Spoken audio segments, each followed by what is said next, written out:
It has been said before, people who feel the need to control others don't have control over themselves. When someone tries to control a relationship, that isn't a sign of their confidence.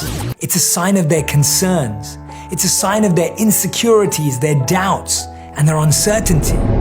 There is no excuse for being controlling in relationships, but there are reasons, often hidden ones that are not obvious to us all. Sometimes it can be our parenting. When we don't experience security and safety at home, we project that outward as well. When we struggle to trust our parents, we struggle to trust our partners. We see that all the time. If our parents let us down in a particular way, we predict our partners will do the same, or we attract the same energy into our lives. Sometimes it can be our work environments. When we're not able to control things at work, we try to control things at home. We all need and want to have a sense of control, and when that isn't self-control, it becomes about controlling others. We see it all the time. People demand power at home because they don't command it at work. And sometimes it's because we didn't try to control a situation and it didn't go in our favor. Maybe we've been cheated on, hurt, and taken advantage of. And so that makes us insecure, more control-seeking and paranoid. We think this time if we control everything, that's what will mean it will work out.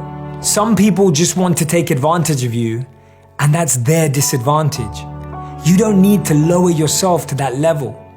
It's so difficult to find the right balance between confidence and control, trust and traps. Control comes from a lack of trust and value in ourselves. We overthink things because we undervalue ourselves.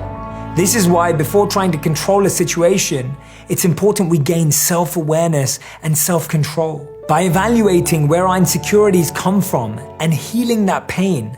When we heal that pain we experienced before, we can truly move forward. We truly have to get to know ourselves. We will continue to try and control until we have consciously looked at ourselves. Do we trust ourselves? We can't connect with others if we don't connect with ourselves first.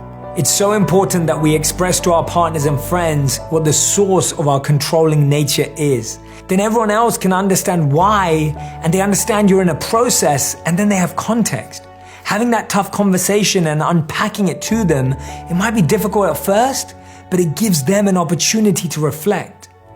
Your desire to control is not a good or a bad thing. We shouldn't want to control anyone else, and we shouldn't just be oblivious to them.